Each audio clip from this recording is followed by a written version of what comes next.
Selamat berjumpa kembali dalam Safir Ramadan, Semarak Virtual Ramadan bersama Min 1 Temanggung tahun 1445 Hijriah. Assalamualaikum warahmatullahi wabarakatuh. Bismillah, alhamdulillah, wassalatu wassalamu ala rasulillah wa ala alihi wa sahbihi wa mawalah. La hawla wa la quwwata illa billah, amma ba'du. Pemirsa Safir Ramadan yang dirahmati Allah Subhanahu wa taala. Pada kesempatan kali ini saya akan menyampaikan tentang pentingnya niat dalam ibadah. Seperti yang telah kita ketahui bersama,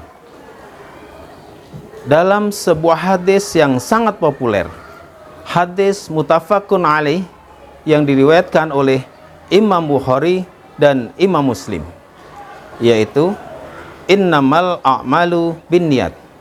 Sesungguhnya setiap segala sesuatu perbuatan itu tergantung kepada niatnya. Wa innama likulli imri'in ma nawa. Dan sesungguhnya setiap orang akan mendapatkan balasan seperti apa yang telah diniatkannya. Hadis riwayat Bukhari Muslim. Jadi apapun kegiatan kita, hasilnya akan sangat tergantung kepada niatnya. Kalau niatnya baik, hasilnya akan baik. Begitu juga kalau niatnya jelek, maka hasilnya pun akan jelek. Oleh karena itu, pada setiap kegiatan kita laksanakan dengan niat yang bagus, dengan niat yang baik, dengan niat yang mulia. Kemudian di mana tempatnya niat? Tempatnya niat adalah fil qalbi, yaitu di dalam hati. Niat dengan bahasa apapun, insya Allah sah. Tidak harus dalam bahasa Arab, bisa dalam bahasa Indonesia ataupun bahasa Jawa. Insya Allah akan tetap sah. Dan bagaimana hukum melafalkan atau mengucapkan niat itu? Hukumnya adalah sunnatun atau sunnah untuk membantu kekhusyukan dalam ibadah. Sejak kecil kita telah diajarkan tentang niat-niat yang bermacam-macam.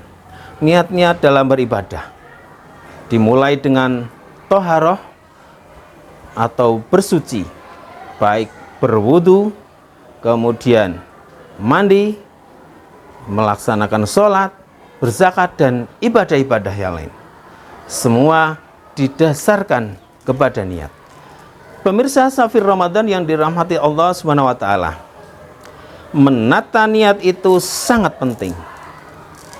Dan niat itu punya kekuatan yang luar biasa. Seperti sebuah cerita yang akan saya sampaikan tentang pentingnya sebuah niat. Suatu hari ada dua orang bersaudara yang tinggal dalam sebuah rumah.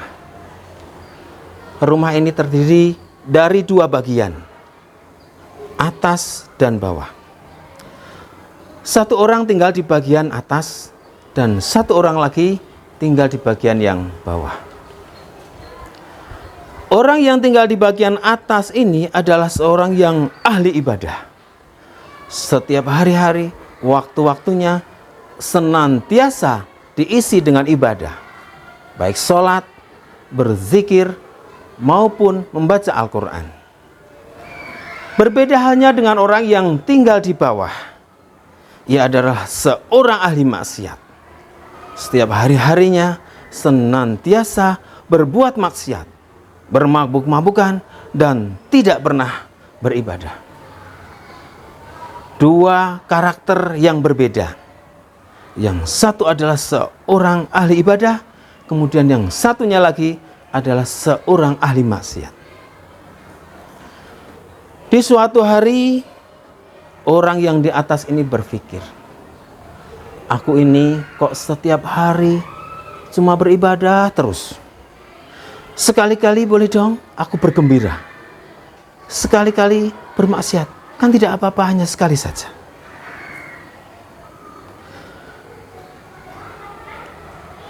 Ia berpikir sesekali hanya berbuat maksiat itu hal yang wajar, sehingga dia ingin sekali saja melakukan kemaksiatan. Kebetulan orang yang di bawah juga punya keinginan dan pikiran yang sama. Ia berpikir, aku ini kok setiap hari bermaksiat terus. Tidak seperti saudaraku yang di atas. Selalu beribadah, taat kepada Allah, menikmati ibadahnya.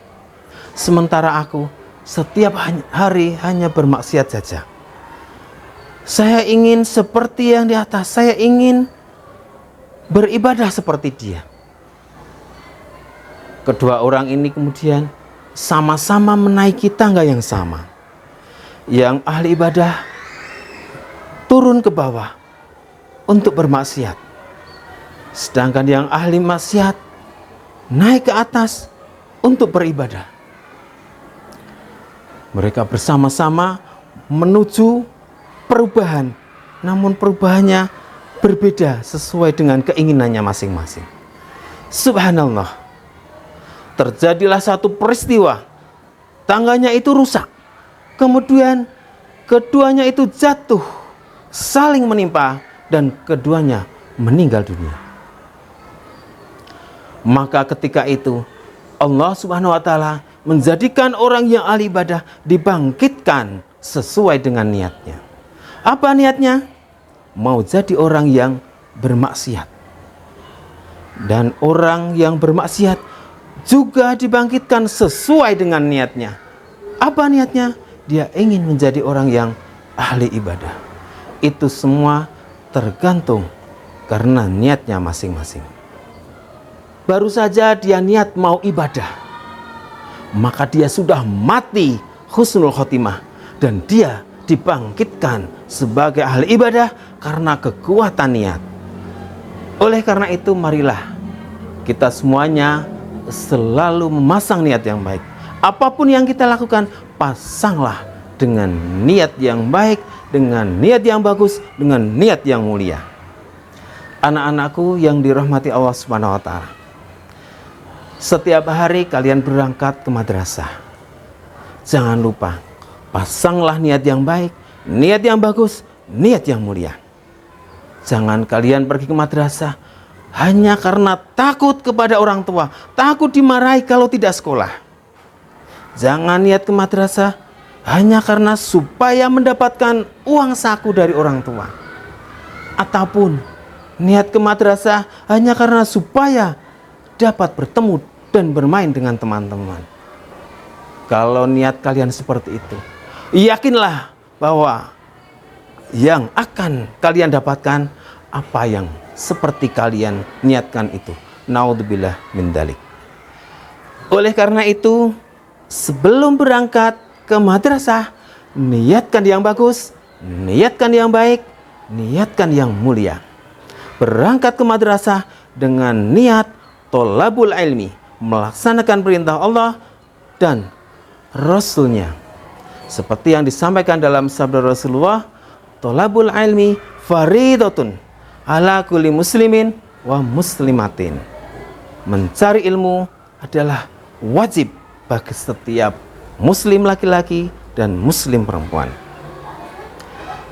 Sebelum berangkat ke madrasah, pamitlah kepada kedua orang tua, cium kedua tangannya, lalu berangkat ke madrasah seraya berdoa, Bismillahi tawakkaltu 'alallahi la haula wala quwwata illa billah.